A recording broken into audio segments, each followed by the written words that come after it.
It's your boy King. I know y'all ready. Man. I'm just gonna give y'all a quick pregame real quick. Tonight versus the Spurs, the beginning of exhibition basketball for the Detroit Pistons. We're all excited to get this thing going.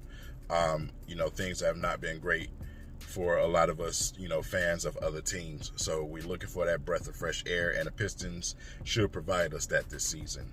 We're in a season where our expectations is not too high, but the development of what we do have on this roster is very refreshing, and is a great thing to be a part of. To have the likes of Cade Cunningham and Killian Hayes, and to see their development together, because to me, pretty much they're both rookies. So,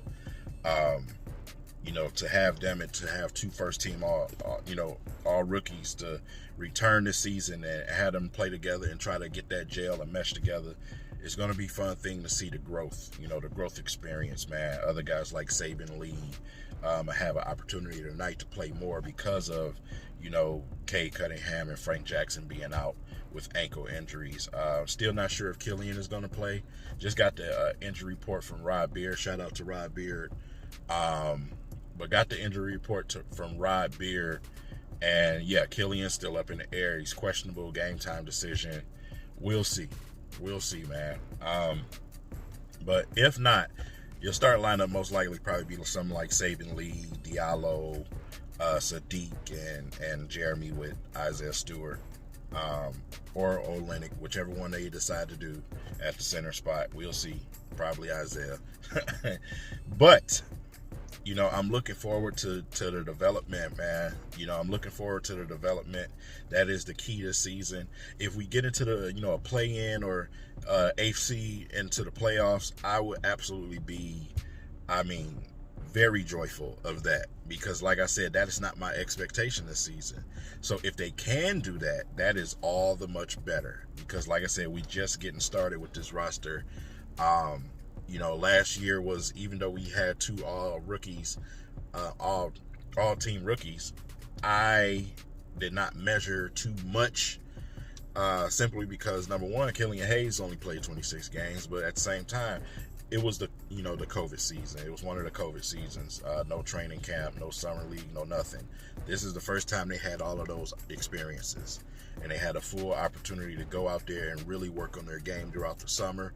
I want to also see tonight if, everything that Dwayne Casey's been, pretty much selling about training camp and about certain players. I want to see if that's if it has any validity to it, because for instance, Saban Lee.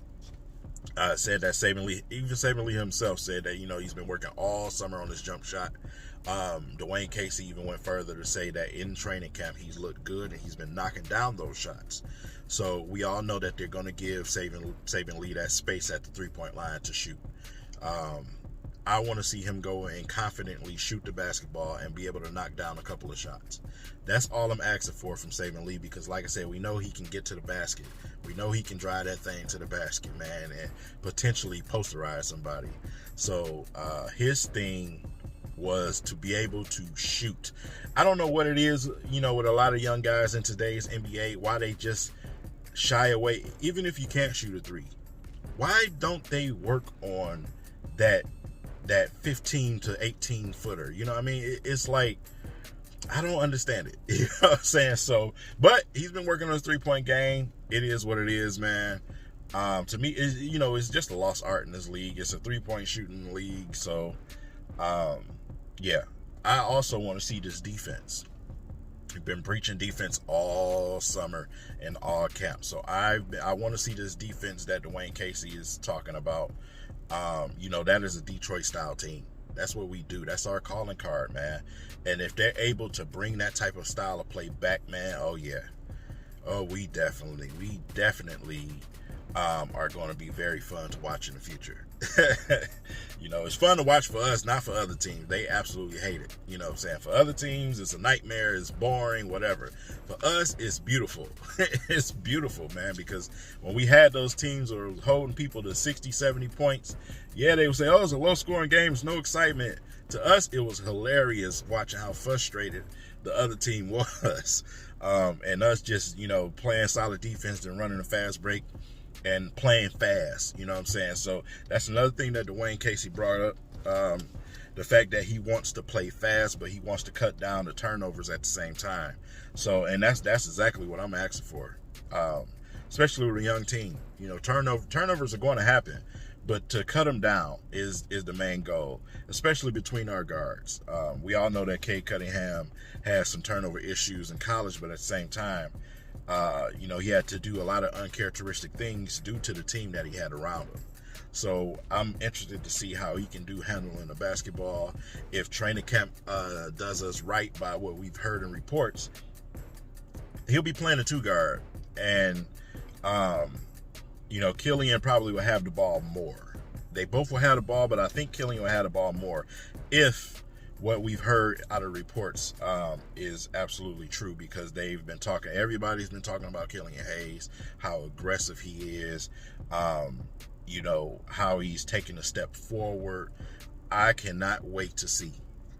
Because, you know, we have a fan base here in Detroit that have zero patience with anything, and they were already calling this kid a bust at 26 games. So I would love to see that, because that's what makes him, I mean, outworldly dangerous. If he knocks down shots, or if he develops some type of go-to, you're going to be in trouble, because the court vision is there, the passing ability is there, the stud defense is there, the size is there. So if he can develop that, you're going to be in trouble as far as the opposite teams. So, you know, he's got stronger. I even looked at a picture with him and Cade Cunningham, and you can just tell how much, you know, he put a little bulk on, man. He's stronger. So, like I said, his body, when he got in the league, his body wasn't even fully developed yet. So he's still developing himself.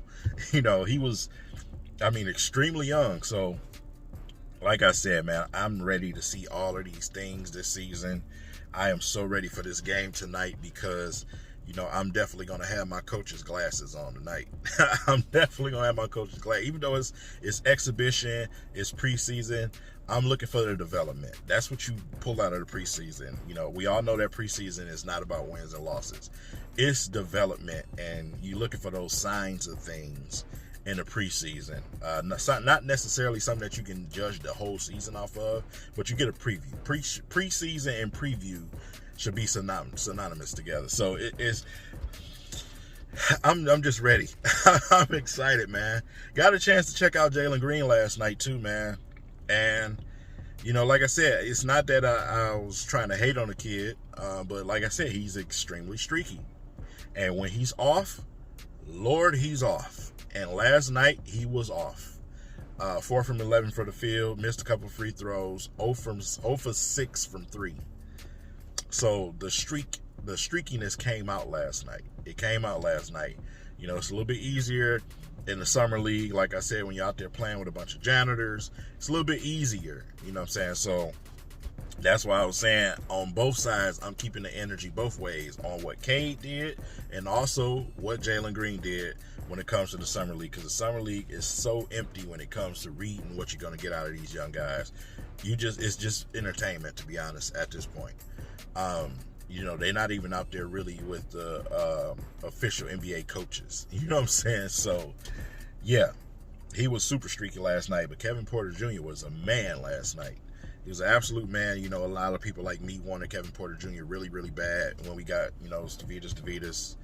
And you see where Davidas is, and you see where Kevin Porter is. You know, some people, he has some behavior issues, bro. Please stop with that, man. The kid made a mistake, got in a car accident. Fine. You know what I'm saying? But like I said, after that, you know, he went to Cleveland. Cleveland was an absolute dumpster fire, and he wasn't the only one that was in that locker room going at the Cleveland Cavaliers, because they were absolutely trash. Kevin Love even exploded on the court, and nobody said nothing about Kevin Love. I wonder why Kevin Porter Jr. gets that type of rap, but Kevin Love didn't. We all know. Anyway, but he looked great. Şengün looked great. Christian Wood was nasty last night. Got a chance to check out Evan Mobley too, man. He was pretty solid. Was able to use those moves, some spin moves, to get to the rim, and, you know, didn't take no 3-pointers last night, but looked pretty solid, man. I think he ended up with close to a double-double. I didn't go back to see his final stats. I just went back to the Rockets. But yeah, as far as those young guys, it's pretty good play out of Mobley and guys like Kevin Porter Jr., Sengun, and those guys. But yeah, Jalen Green, like I said, he's just streaky, man. He's a streaky guy. He can explode, and at the same time, he can go the opposite direction. He can implode. So, yeah, but that's neither here nor there. Tonight's game against the Spurs, keep your eyes open. Let's go and enjoy watching this game. I'll be, definitely enjoying streaming before the game tonight, man, so I can check the temperature of the fan base so we can get ready and have some fun, man, and, have some good talks before the game. And then afterwards, man, I'll be able to drop some solid content for you guys. Did some rearranging, so we'll see. Other than that, leave it in the comments. Let me know what you guys want out of the Pistons, how far you want them to go. Do you want them to make the playoffs? Do you expect them to make the playoffs? What do you want to see? Who do you want to see develop? Because like I said, we got guys like Diallo, Jeremy Grant, all these guys that we haven't really talked about. And I'm expecting them to also take another step. Include Sadiq Bey, including, Isaiah Stewart. So what will we get from Garza this season? So it's just like everything, man. It's the excitement is there. So let me know what you guys think in the comment section, man. And I'll catch you guys later on before the game. Peace.